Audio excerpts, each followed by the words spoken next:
ওই যে ভাগ্নের বাইক, ভাগ্নে এখনো বের হয়নি। আমরা এখন বাসা থেকে বের হয়ে গেলাম, আর আজকে প্রচুর ঠান্ডা, কালকে থেকে অনেক ঠান্ডা পড়ছে। ভাগ্নে মাসুদ বের হইতে একটু লেট করতেছে, 7টা বেজে গেছে, এখনো কুয়াশা বাইরে।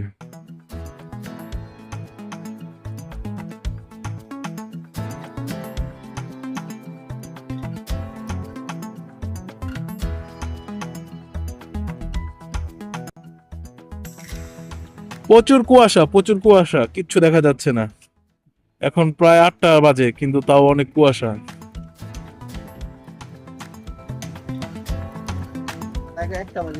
আজকে আমরা যাচ্ছি সাবদি। আলদি যাওয়ার কথা ছিল, আলদি যাওয়া হয় নাই। আমরা যাদেরকে ইনভাইট করি সবগুলো হচ্ছে আইলসা পোলাপাইন। ঘুমেতে উঠতে না পারলে কই শরীর ভালো না।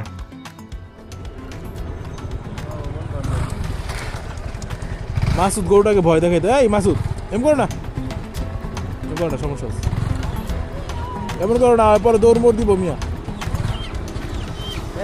দেখছো কত কুয়াশা, দেখে নাও।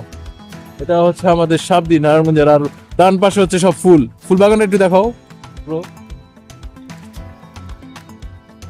আর এই পাশ হচ্ছে খালি জমিন, আর এই পাশে ধান ছিল, ধান উঠে ফেলছে। নারায়ণগঞ্জের মেইন সৌন্দর্য সাবদি।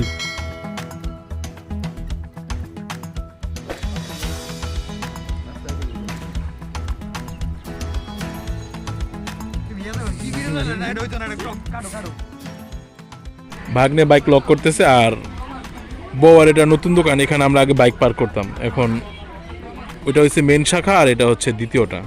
কারণ মানুষের প্রচুর ভিড় পড়ে, আর শীতকাল তো তাই বেশি মানুষ আসে, এর জন্য এটা নতুন করে খুলছে।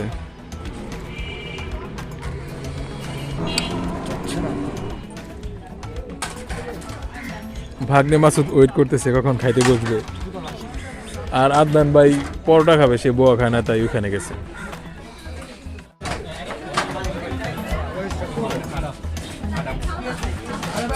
আমাদের খাওয়া দাওয়া শেষ, এখন আমরা বের হয়ে যাব।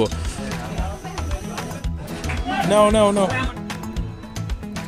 আজকের ভিডিও এই পর্যন্তই, বাই।